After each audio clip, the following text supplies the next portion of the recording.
Yes. An attachment, I wanted to say, I lived in Hawaii for a while, and my son was born there. But they believe when the infant is born and you bring him home from the hospital, you take him under the stars and you tell him, and that's what I did with my son. So, this is your home, you came from there. Yes. You don't belong to me. And I'm here to guide you while Yes. you're a small child, and then you have your own journey. Yes. But that's what they all do. So it is some kind of conditioning. Yes. They do it right. Yes. And I'm still not attached to him, which is a beautiful thing. I keep reminding myself. Sometimes I want to jump in and fix Yes. or reroute his direction. But I hold back. Yes. He's Do you want a to great introduce guy. yourself, your spiritual journey or anything? Well, I was born in Iran. Yes. And when I was very little, young, maybe 9 years old, I moved to U.S. and I lived with my aunt, who was never married, didn't have kids, and it was a whole different world for me. I had to learn a new language, Yes. find new friends, and but overall, I think I connected with somebody who just my own soul more than I had other people to rely on, because Yes. my dad died when I was very young, and my mom wasn't there because I was Yes. with my aunt, and Yes. I was working here, I was doing, learning things. And Yeah. so I relied on myself, and you're right, you have your own soul that's always there for you, Yes. regardless of the conditions that life Okay. gives you. Okay. Let me throw some light from philosophical standpoint. No matter what situation you are born in, or whatever your surrounding is, you can take it to your advantage or you can take it against yourself. Just simplest example I give all the time. People are born in hardships. Okay. Many times greatest saints are born out of hardships. Because of hardship they thought and they learn spiritual lessons and they become highly evolved spiritual masters. On the other hand, people who are born in hardships, they are born with grudges, anger, fear. They are hurting, so they want to kill everyone. Same situation. Okay, suppose prosperity. If you are born in prosperity, there are so many people born in prosperity, they become spoiled. They become arrogant. They don't have compassion for anyone. Many of the politicians come from wealthy family. They don't know the concern of average person. This is what happens.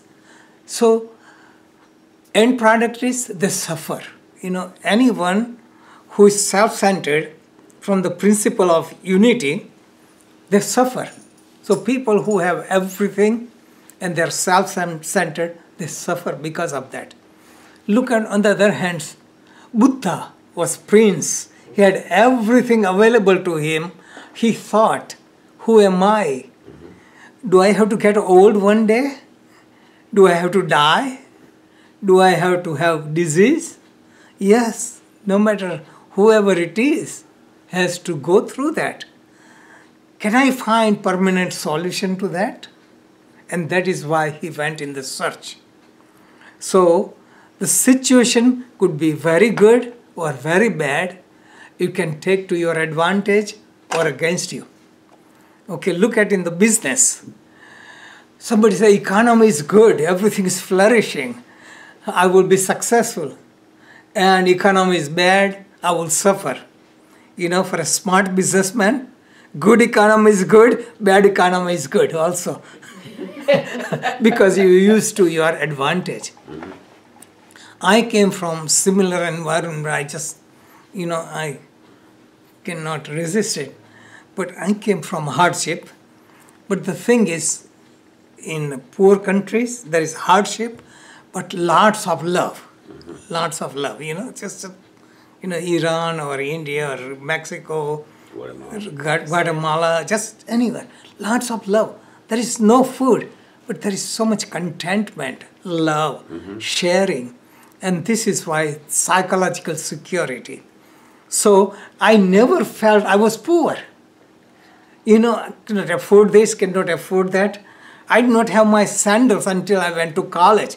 I used to walk barefooted. I look at it and it feels like joy. So much joy having nothing. Can you believe? And still spirituality was in me. So no matter whatever happened, even I went to college, I went to this country, this was in me. So all the things helped me evolve spiritually. I could afford anything I wanted. I never wanted it. Right now, anything given to me, I don't want it. I don't need anything. I'm content. On the same side, like when I came in 1961, most of my friends I know, they came as engineer, doctor, or student. They got master's degree, this and that. Everyone is multi-millionaire. They have businesses, they own motels, they own businesses. They are doctors with several motels on the side.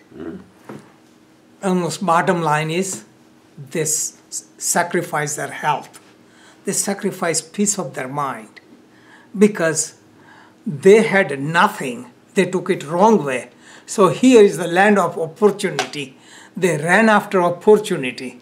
And this is what happens.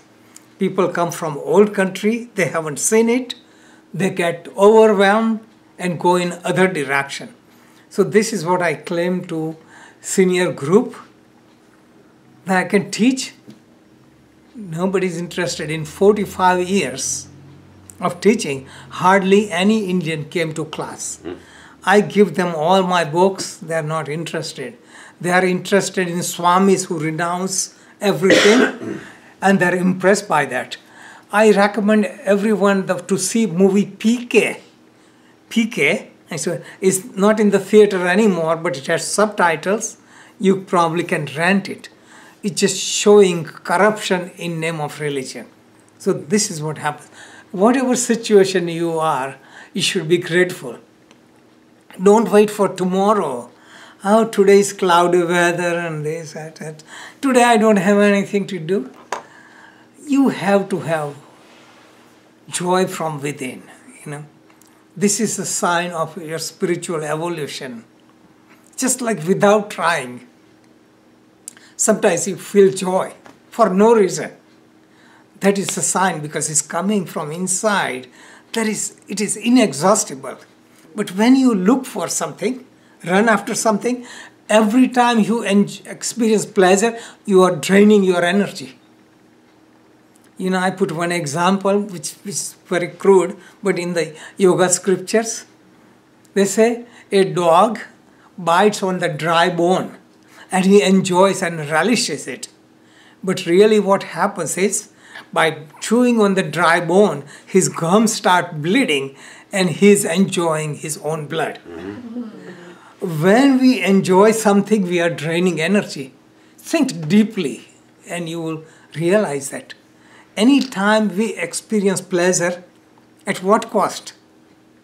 We give up some energy, Okay.